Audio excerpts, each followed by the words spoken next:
تكاته وحركاته ونفس الطعم بتاعه. بصوا شايفين عملنا فانيليا وشوكولاته.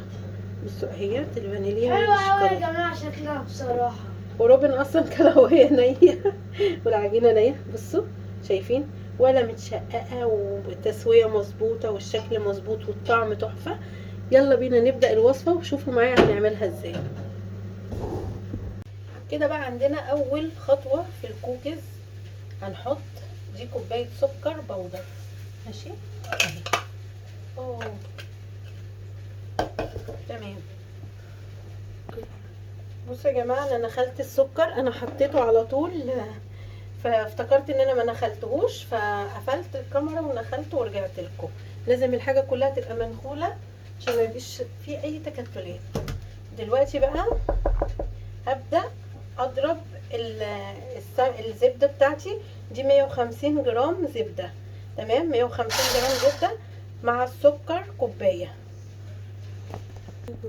بصوا انا ضربتهم لحد ما القوام بقى كريمي.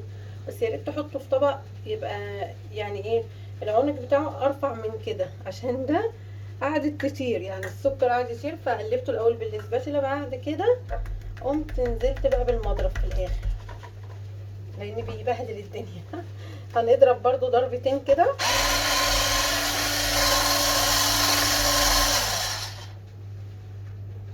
بصوا بيتطاير ازاي هضربه وارجع لكم. خلاص نزلنا بربع كوبايه زيت. يبقى في الاول كوبايه هننزل احنا في الاول نزلنا بكوبايه سكر وعليها 150 جرام زبده او سمنه لو عندكم، ربع كوبايه زيت، بيضايه. وطبعا طالما حطينا بيضايه يبقى هنحط ايه؟ فانيليا. نحط فانيليا عشان نضيع الصفار. الزفاره كده كويس قوي. وهنضرب تاني وهنرجع له. هنركن بقى كده الخليط بتاعنا ده على جنب. نحط الفانوس كده عشان ما يبصي. ومعانا 3 كوبايات دقيق، يعني 375 جرام دقيق. ماشي لو بالجرامات، انا بقول لكم بالمعلقه وبالكوبايه. ومعانا معلقه صغيره بيكنج باودر. ما تكتروش البيكنج باودر عشان الكوكيز ما تنفش منكم. اي خدمة بقى يا جماعة. ومعانا معلقتين لبن بودره. ممكن الخطوه دي تستغنوا عنها عادي جدا. هنديهم تقليبه كويسه.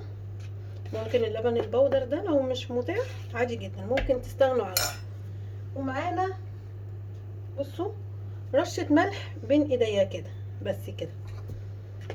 طبعا هيتنخل. انا هنزل دلوقتي هنخله في البولة بتاعتي على طول.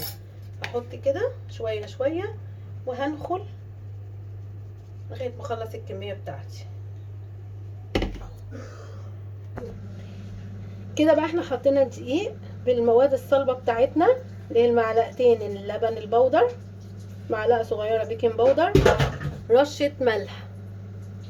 وهنقلب. طالما نزلنا بالدقيق احنا المفروض ننزل بيه شوية شوية، بس انا عارفة ان المقدار هيبقى مظبوط ان شاء الله بإذن ربنا.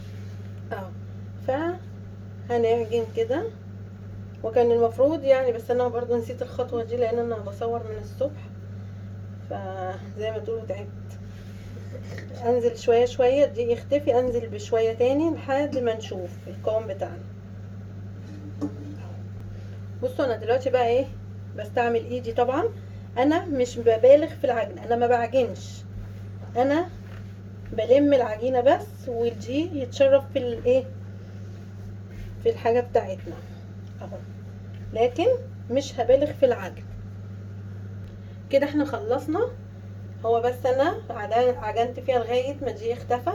لو مشيتوا على الخطوات دي صدقوني هتطلع حلوه جدا. انا قسمتها نصين عشان ايه روبن عايز نص ابيض ونص شوكولاته اهو. هركن ده كده.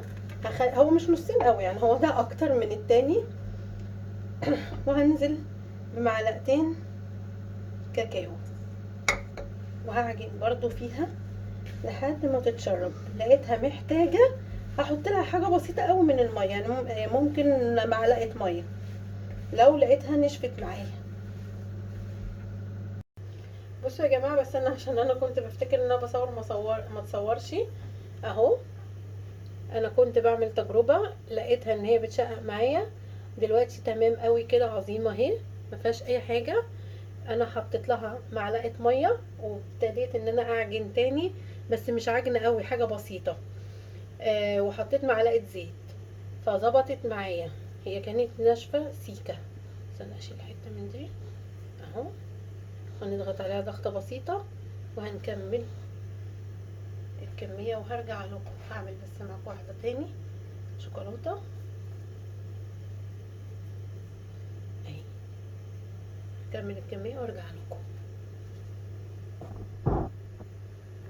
بصوا بقى احنا ايه هنحط عليها من فوق ايه. دي شوكولاتة اهي، بس انا يعني ايه قطعت شوية صغيرين عشان اوريكم، وبعد كده هكمل. دي شوكولاتة اللي هي الخام اهي. هنحط كده عشان تبقى زي بتاعة العبد بالظبط. شايفينها؟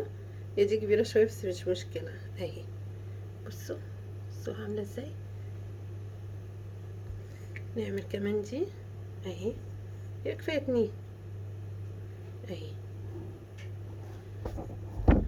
نقربها كده سيكة ونسيب مسافات. وبكده خلصت الكمية بتاعتي اهي. ولسه في الصاج التاني. يعني احنا عملنا الصاج ده وعملنا هنا شوية دول. هنحط بقى هنا شوكليت شيبس او شوكولاتة خام وقطعتها زي العبد زي ما قلت لكم.